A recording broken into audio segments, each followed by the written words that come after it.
Metro cities में होता है वो मैंने अपने नहटौर में डिस्ट्रिक्ट बिजनौर के छोटे से कस्बे में दिया है। तो विधायक की जो कुर्सी है वो कितनी दूर है अभी?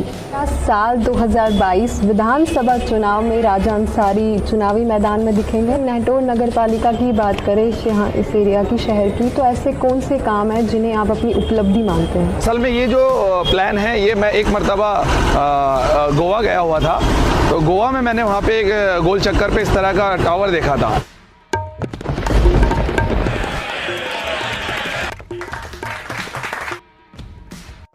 नमस्कार, बहुत स्वागत है आप सभी का डेमोक्रेटिक वायर के खास चुनावी प्रोग्राम नेताजी के प्रवचन में, और आपके साथ मैं हूं महक।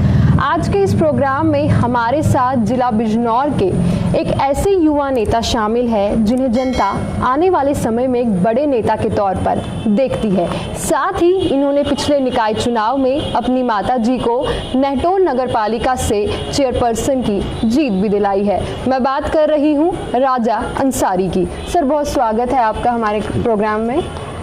जैसे कि सर चुनाव जो है वो नज़दीक है, तो जाहिर सी बात है जो बात है वो चुनाव को लेकर ही होगी। चेयरपर्सन की जो सीट है वो आपके घर में है, जैसे आपकी माता जी जो है वो चेयरपर्सन है, तो विधायक की जो कुर्सी है वो कितनी दूर है अभी? असल में सबसे पहले तो बहुत बहुत शुक्रिया आपका मुझे अपने प्रोग्राम में इनवाइट करने के लिए जी। दूसरा ये है कि मुझे ऐसा लगता है कि चेयरपर्सन मेरी वालदा हैं जी। और क्योंकि मेरी उम्र बहुत कम रह गई थी, लगभग 1-2 महीना मैं पूरी तरह से अपने कागजात पूरे नहीं कर पाया था, जिसकी वजह से मैं अपना नॉमिनेशन नहीं करा पाया था। अचानक से अम्मा का नाम नॉमिनेशन किया और ऊपर वाले के करम से नहटौर की जनता ने एक्सेप्ट किया और बहुत अच्छा रिस्पांस भी मिला। नहटौर में सन 47 से जब से इलेक्शन शुरू हुए होंगे तब से अब तक नहटौर के इतिहास में सबसे बड़ी जीत दर्ज हुई है हमारे परिवार में। ये मेरे लिए बाइस फ़ख्र है और बहुत मैं खुशनसीब महसूस करता हूँ अपने आप को। दूसरी बात यह है कि विधायकी की बात तो अभी मुझे लगता है कि मुझे थोड़ा अपना इसी छोटे चैनल पे ही मेहनत करनी चाहिए। मेरे लिए एक बड़ा प्लेटफॉर्म है चेयरपर्सन मेरी माता हैं, मैं उनके कहने पर पूरे शहर की, पूरे कस्बे की और कस्बे के आसपास के लोगों की मदद करने की कोशिश करता हूँ। बाकी ऊपर वाले के हाथ में दूसरा मौका अल्लाह ताला, ये तो सब ऊपर वाले के हाथ में होता है। दूसरा मौका अल्लाह देता है, अगर देगा अल्लाह तो मैं जितना हो सकेगा उतनी खिदमत करने की कोशिश करूँगा इंशाल्लाह। और बाकी बड़े चुनाव के लिए फिर कभी इंशाल्लाह कोशिश की जाएगी। क्या साल 2022 विधानसभा चुनाव में राजा अंसारी चुनावी मैदान में दिखेंगे? नहीं, साल 2022 तो एकदम अब अगले 4 महीने बाकी रह गए हैं, 3 महीने। और मेरे लोग मुझे जो मोहब्बत और दुआओं से नवाजते हैं उन लोगों की काफ़ी कोशिश रहती है इस बात के लिए कि आप आगे बढ़ें और हम आपके साथ हैं, और बहुत कोशिश करते हैं लोग। लेकिन मुझे ऐसा लगता है कि शायद ये जो प्लेटफॉर्म है पहले मैं इसे पूरी तरह से अपना तैयार कर लूँ, उसके बाद इंशाल्लाह दूसरी दौड़ जो होगी दोबारा जो है वो साल 2022 आप नहीं दिखेंगे मैदान में? नहीं, मैं अभी पूरी कोशिश। फिर भी अगर देखा जाए 1-8% अगर मन बन जाए तब तक, तो किस पार्टी की ओर जो है राजा अंसारी का रुझान रहेगा? नहीं, आज जो पोजीशन है तो इस वक्त मैं समझता हूँ समाजवादी पार्टी का एक अच्छा रेस्पॉन्स और अच्छा, मतलब आपका जो पसंद, जो आप पार्टी जो पसंद करते हैं वो सब? हाँ, फिलहाल मैं आज़ाद हूँ, लेकिन मेरी पसंदीदा पार्टी हमेशा से समाजवादी रही है। और मैं कोशिश भी ये करूँगा कि अगर मैं चुनाव कभी लड़ना हुआ तो समाजवादी पार्टी से इंशाल्लाह मैं कोशिश करूँगा कि मुझे चुनाव लड़ा जाए। क्योंकि मैं अभी जो इलेक्शन जीता था तो मेरा टिकट नहीं हो पाया था समाजवादी से, तो मैं आज़ाद लड़ा था, तो लेकिन अब मैंने पूरा 5 साल आज़ादी गुजारे। मैं निर्दलीय उम्मीदवार था और मैं निर्दलीय आज भी हूँ। जैसे नहटौर नगर पालिका की बात करें यहाँ इस एरिया की, शहर की, तो ऐसे कौन से काम हैं जिन्हें आप अपनी उपलब्धि मानते हैं? नहीं, काम तो नहटौर में असल में पिछले जो 20 साल में नहीं हो पाए थे वो ऊपर वाले ने मेरे हाथों से कराए। बहुत अच्छे काम ऊपर वाले ने मेरे हाथों से कराए। कुछ काम ऐसे थे जिसकी मैं कोशिश कर रहे, जो मैंने अपने चुनावी घोषणा की थी जिनके लिए, वो बहुत बढ़िया इस सरकार में भारतीय जनता पार्टी की सरकार है, बहुत बढ़िया ऐड ना आने की वजह से मैं वो काम नहीं करा पाया। लेकिन इंशाल्लाह अगर ऊपर वाले ने मौका दिया तो मैं ज़रूर करूँगा। और मैंने एक नहटौर को छोटा सा एक लोगो दिया है, मुस्कुराइए आप नहटौर में हैं। अल्हम्दुलिल्लाह बहुत अच्छे से मतलब लोग खुश हैं उस बात से, और मेरे नेटौर का नाम बहुत रोशन हुआ है। एक मैंने बोर्ड्स बनाए हैं आई लव नेटौर के नाम के, वो भी मेट्रो सिटी होती हैं, वहाँ पे चलते हैं। मैं समझता हूँ हमारे पूरे मंडल में बस एक नेटौर ऐसी जगह है जहाँ लोग आई लव नेटौर के नाम को देखने के लिए, और साथ में सेल्फी पॉइंट बना हुआ है, उसे देखने के लिए आते हैं। जैसे उत्तर प्रदेश में है क्राइम रेट जो है काफ़ी ज़्यादा रहा है, मतलब अभी भी चल रहा है क्राइम रेट काफ़ी ज़्यादा।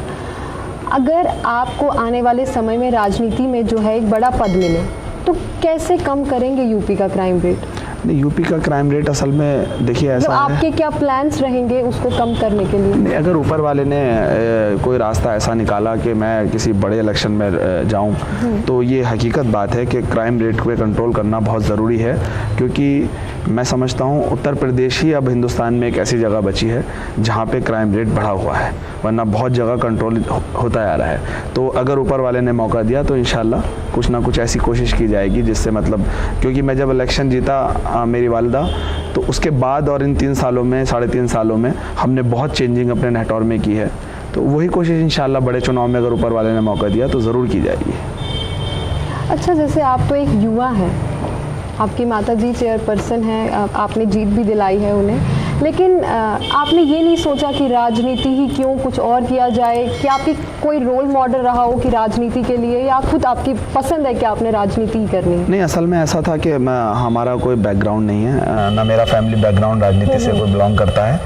अचानक से मतलब मेरे एक दोस्त थे, वो राजनीति में थे, मैं उनके साथ मैदान में आया, उनको घुमाने लगा साथ में, उसी के चलते चलते कब इलेक्शन में आ गए कुछ पता नहीं चल पाया। बस एक हाँ ये है कि मेरे पारिवारिक हमेशा, जब हम कभी बचपन में गांव में रहा करते थे, वहाँ भी हमारे बाप दादा लोगों की मदद करते थे। हम भी अपना उन्हीं की कोशिश करते हैं, उन जैसा तो नहीं बन सकते, लेकिन हम कोशिश करते हैं कि लोगों की खिदमत करें। और मेरा राजनीति में आने का सबसे अहम मुद्दा पहले भी ये था और आज भी है कि मैं लोगों के साथ हमेशा खड़ा होता हूँ, वो चाहे किसी भी कंडीशन में हो, चाहे किसी भी हालात में हो। अभी पीछे कुछ दिन पहले हमारे यहाँ ये ऑक्सीजन की ज़रूरत थी, इस ज़िला बिजनौर में, डिस्ट्रिक्ट बिजनौर में कोई इतनी ऑक्सीजन नहीं दे पाया जितनी अकेले मैंने प्रोवाइड कराई। वो मैंने कहाँ से की, कैसे की, वो मेरा हेडक था, लेकिन मैंने इस ज़िला बिजनौर में सबसे ज़्यादा ऑक्सीजन प्रोवाइड कराने वाला मैं अकेला नाम था। वो लोगों ने प्यार मोहब्बत में मुझे ऑक्सीजन मैन नाम भी दे दिया था। जैसे आपके इस नेटौर शहर की बात करें तो आप अपनी यहाँ अपने शहर के ऐसे कौन से काम हैं जिन्हें आप अपनी उपलब्धि मानते हैं? उसके लिए आपको मैं अपनी उपलब्धि दिखा सकता हूँ अगर आप चाहेंगे। अच्छा, आप दिखा देंगे लाइव? हाँ, बिल्कुल। चलिए चलते हैं। तो अब हम लोग जा रहे हैं अपने नेटौर वाले रास्ते पर। अभी आपने मुझसे पूछा था कि हमारी क्या उपलब्धियां हैं, तो मैं आपको सोचा मैं आपको दिखा दूं। आप लोग खुद देख के महसूस करेंगे कि मैंने जो मेट्रो सिटीज़ में होता है वो मैंने अपने नेटौर में, डिस्ट्रिक्ट बिजनौर के छोटे से कस्बे में दिया है, जिससे काफ़ी मतलब लोग बहुत इस बात से खुश होते हैं। बाहर से भी लोग इस बात के लिए बहुत मुझसे अक्सर कहते रहते हैं कि ये चीज़ जो आपने यहाँ पर दी है, ये हमेशा जो भी देखने को मिली है वो मेट्रो सिटी में देखने को मिली है, ना कि किसी छोटे शहर में देखने को मिली। यहाँ पे एंटर करते हैं जब नेटौर नगर पालिका यहाँ पे इस शहर में, तो यहाँ पे जो हमारे साथ इस टाइम में मौजूद है राजा अंसारी, इन्होंने कहा कि ये यहाँ पे टावर बना रहे हैं जिसका काम अभी चल रहा है। तो इन्हीं से जानते हैं इस पूरे प्रोसेस के बारे में, इन्होंने कैसे सोचा कि टावर बना रहे हैं और इनका आगे का क्या प्लान है, ये इन्हीं की जुबानी बताएंगे। असल में ये जो प्लान है, ये मैं एक मरतबा गोवा गया हुआ था, तो गोवा में मैंने वहाँ पे एक गोल चक्कर पे इस तरह का टावर देखा था, जिसको देख के मैंने सोचा मैं बोला अपने शहर में भी इस तरह से कुछ बनाना चाहिए।